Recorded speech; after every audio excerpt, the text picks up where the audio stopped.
Hey everybody, welcome back to another episode of JSO, and thank you for joining me on today's hunt. We are in the Texas Hill Country. It is late May, and we are about to hunt some hogs. The setup we are about to head into has a pair of boar hogs that's been consistently coming in every evening. One of them's a healthy, pretty decent sized boar hog. The other one seems to have some physical challenges. He is consistently losing weight week by week on trail camera, and you can see part of his anatomy seems to be having some difficulties. I'll let you be your own judge by the trail camera pictures and what you think is going on, but we are about to head in pursuit of those hogs. I was out yesterday at the same blind. The wind seemed favorable, but when I got down there, both the deer and the hog both spooked when they came in. So the wind might be swirling and we may have to adapt on the fly. All right, I'm gonna get my things together and I'm gonna go head out to the blind. While I'm headed out, I'm gonna show you what broadhead we're gonna be using for today's hunt. And I'm also going to announce the winner of the last video's Guess the Weight of the Hog contest and the winner of those broadheads. We will see you in just a few minutes. Today's broadhead is going to be the Swhacker number 207, 100 grain. And the 2-inch cut. It comes in a pack of 3. As you see 2 here, I've already put 1 onto an arrow. This is the package it comes in. Once you open the original packaging, you'll see it comes with a little case here that you can store the broadheads in. As I said, it comes with 3 blades. I've already put this one onto an arrow. So we've got 1, 2, 3 blades and some sets of replacement bands. Again, this is the 100 grain version of a 2-inch cut expandable Swhacker broadhead. The first 2 blades that you see right here with the band on them are designed to cut through the hide and enter through the ribs. Once inside the rib cage, these are made to deploy, exposing these sharp blades right here that have never touched any hide or bone to do damage to the internal organs. The blades are made of stainless steel and have a thickness of 0.032 inches. The ferrule is made out of aluminum and has a measurement of 0.325 thickness. I asked for suggestions in previous videos on broadheads that y'all would like to see tested on these hogs, and this was one of the most frequently requested broadheads. If you have a broadhead that you'd like to see tested out on these hogs, drop a comment. Let me know what you'd like to see. All right, can't wait to see what kind of damage this does to a hog. In my most recent video, right before this one, I did a contest. I weighed the boar hog that I shot. He weighed 243.5 pounds, and I challenged everyone to put a guess in their weight that they thought the hog weighed. Well, the closest one to that was Andrew Mateer, 142. He guessed 243 pounds. So he was the closest one, and he is going to win a package of 3 Terra Firma Gladius broadheads. I've reached out to him in the comments. He has until June 30th to respond to me, and I will get these broadheads mailed to him. If you haven't already, make sure you're subscribed to the channel. Ring that notification bell so you get notified each time we drop in a video and you don't miss these giveaways. We'll most likely be giving away something else when we hit the 3,500 subscriber milestone, which is not very far away. All right, thanks everyone for playing, and let's get right into this hunt. All right, guys, I'm getting really close to the hunt area. I'm about 300 or 400 yards out. I'm a little fearful that these boars might be bedding somewhere really close to the hunt area, so I don't want to be talking when I go in there. I want to be as quiet as I can. To those of y'all that have followed the channel for a little while, you know I like to start off each hunt with a verse of the day. Today's verse comes from Romans 12:2, and it states, "And do not be conformed to this world, but be transformed by the renewing of your mind, that you may prove what is the good, pleasing, and perfect will of God." This verse reminds us not to adopt the values, attitudes, and behaviors of the world around us, which often emphasize world pleasures, possessions, and status, but be transformed by the renewing of your mind. This is the key to breaking free from the world's influence. God changes our thinking from the inside out by replacing the worldly desires with the desire to follow His will. This renewing is achieved through the power of focusing on God's truth. All right, I'm going to go ahead and go right over there through that gate and slip in the blind, and we'll see y'all in just a few minutes.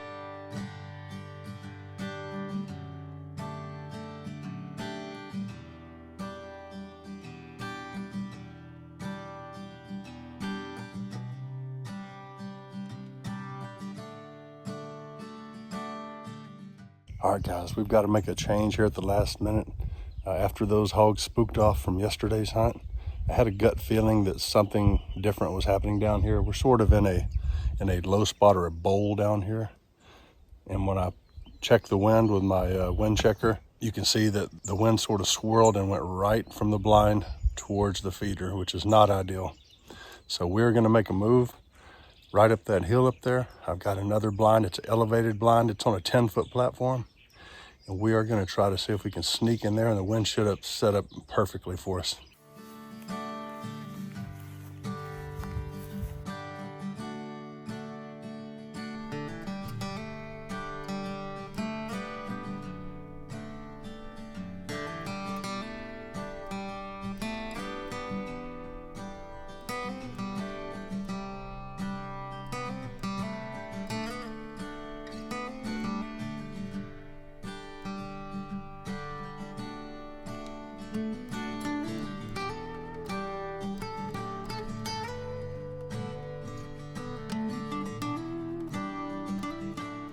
All right, well, I made it to this elevated blind over here, and we did not spook off any animals. There's the feeder setup. I'm trying to be really quiet. I don't know how close those hogs might be.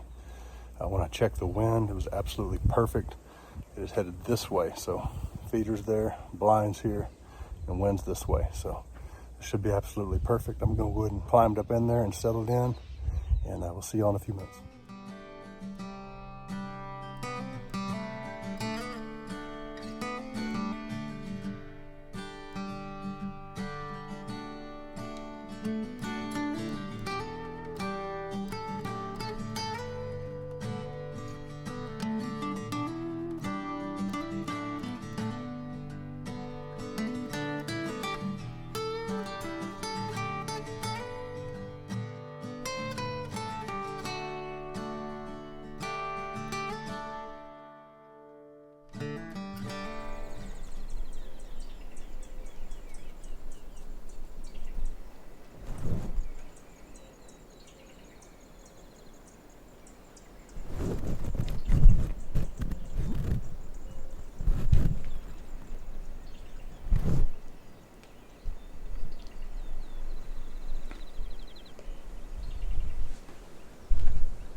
Well, that couldn't have went any better. That Swhacker absolutely dropped him in his tracks. Those of you who enjoy the tracking portion of my videos are not going to have much of that for this video. So let me pack my things up, and I'm going to slide down there and check things out. And he did jump the string when I shot, or duck. So that's what caused it to be a little bit high, but we're still good, both lungs. Hicks fired very quickly in a matter of seconds. I will see y'all down there in just a minute. All right, as y'all see, we had a backup plan. If we ran out of daylight, the guys over at Elusive Wildlife have saw what we have going on over here on JSO and actually helped us out with a couple of extra lights. So we had a backup plan if this hog didn't show up during the daylight hours. He did, so. Oof. I just heard some hoofs. Something else was in the area about to come in, or we just spooked them off, but I don't believe we would have had an opportunity at put another arrow through one with all this laying here. All right, that is the perfect eating size. Like I said, he did jump the string quite a bit. Expected. Let's see what we got going on. Wow, we got something crazy going on down here. Ooh, this hog actually reeks of infection smell. That's not ideal. All right, there is the entrance. He did jump the string. I was shooting from 14 feet high over there. That's how the height of that window is, down to here. So I wanted to hit him about mid-body. With the amount he ducked, that's about right on the money. Let me flip him over. Here's the exit right there between my fingers. Let's take a look at the arrow that zipped right through him. Wish Got good red stuff on the veins. All right, with a Swhacker. Did a great job on the execution of this hunt. I have to definitely rate it an A on performance. Put the animal down quickly and effectively. Give it an A on flight. Flies exactly like field tips out of a good tuned bow. As far as durability, I don't know if y'all can see it or not, this blade right here is bent. It actually comes out and then hooks over this way. This blade held up fine. When you go to fold the blades in, this one fights me somewhat. Both of them don't want to go in there at the same time because of that bend. So this is going to be a one and done on this particular broadhead here. But ultimately, I have no problem keeping a Swhacker in my quiver. We're definitely going to have to try this again on a little larger animal and see what kind of BT we get. All right, I'm going to get him loaded up, clean him up just a little bit, and I will see you in just a few minutes. All right, well, I got this hog all cleaned up, and that Swhacker did a remarkable job dropping him right in his tracks. Now, I've got to say, this hog absolutely reeks a foul odor of infection. That is not his male anatomy as I initially assumed was going to be before we started this hunt.